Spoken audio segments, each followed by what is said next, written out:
Mutiara Hikmah Official, menyingkap hikmah di balik sunnah.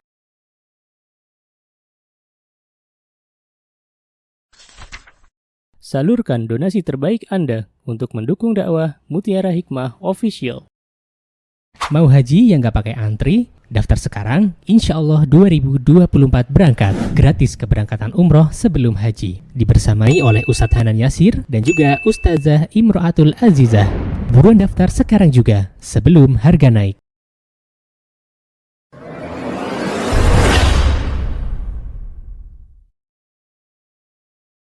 Syukran Ustazah, bismillahirrahmanirrahim. Ini Ustazah, alhamdulillah Ana sudah menikah dan sudah mempunyai seorang putri. Usianya sudah 1 tahun. Nah, qadarullah 2 bulan yang lalu suami Ana mengalami kecelakaan dan meninggal dunia. Jadi yang ingin Ana tanyakan, bagaimana Ustazah peran, apakah bisa Ana yang menjadi seorang orang tua tunggal ini berperan sebagai ibu dan ayah bagi putri Ana ini?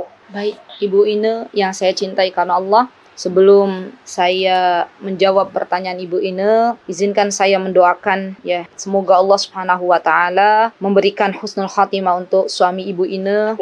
Semoga Allah Subhanahu wa taala melapangkan kuburnya. Semoga Allah menjadikan anak-anaknya anak-anak yang salihah yang menjadi tabungan bagi beliau di kuburan. Semoga Allah Subhanahu wa taala memasukkan Ibu Ine beserta suami nanti dan anak-anak ke dalam surganya, dan semoga Allah Subhanahu wa taala menguatkan Ibu Ine.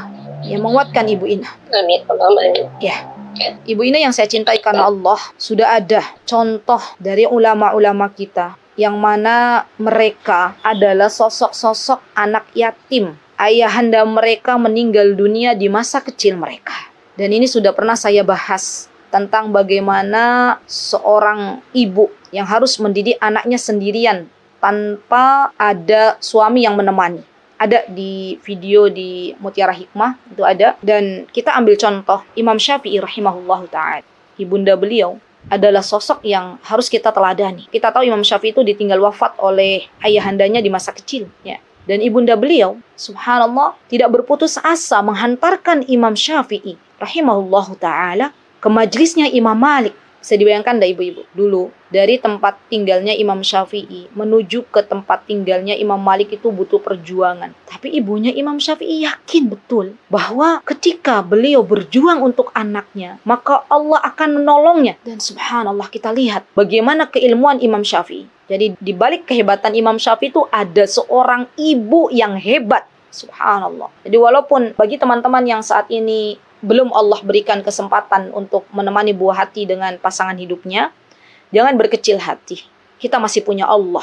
Allah tidak akan melantarkan hambanya. Allah akan menolong hambanya. Dan ada potret-potret para ulama yang mereka dididik langsung oleh ibunya, menjadi seorang ulama besar, menjadi orang yang bermanfaat bagi umat. Subhanallah, subhanallah. Kita tahu ibunya Imam Ahmad, di mana beliau menghantarkan Imam Ahmad untuk salat subuh. Dan beliau berada di luar, kemudian setelah itu menunggu Imam Ahmad salat selesai, baru kemudian beliau pulang bersama Imam Ahmad. Dan kita tahu bagaimana ibunda Imam Bukhari rahimahullahu ta'ala, di mana beliau diuji waktu itu oleh Allah Subhanahu wa ta'ala dengan dicabutnya penglihatan Imam Bukhari rahimahullahu ta'ala. Pada waktu itu ibunya, karena memang Imam Bukhari juga sudah ditinggal wafat oleh ayahanda tercintanya, maka ibunya minta tolong sama Allah, berdoa sama Allah, di malam hari menangis, sujud, minta sama Allah, ya Allah, kembalikan kedua mata anakku ya Rabb, kembalikan kedua mata buah hatiku wahai Rabbku. Dan Allah kembalikan kedua mata Imam Bukhari atas doa ibunya. Jadi wahai saudari-saudariku dimanapun berada, teruslah berbaik sangka kepada Allah. Teruslah meminta kepada Allah. Allah yang akan menguatkan hati anak-anak kita. Allah yang akan membimbing kita untuk menemani buah hati kita. Dan tidak perlu berkecil hati. Karena banyak para ulama yang dididik oleh ibunya sehingga mereka menjadi ulama-ulama besar. Dan teruslah berbaik sangka kepada Allah Subhanahu wa ta'ala bahwa apa yang sudah terjadi itu adalah yang terbaik di mata Allah Subhanahu wa ta'ala. Wallahu ta'ala a'lam. Mutiara Hikmah Official, menyingkap hikmah di balik sunnah.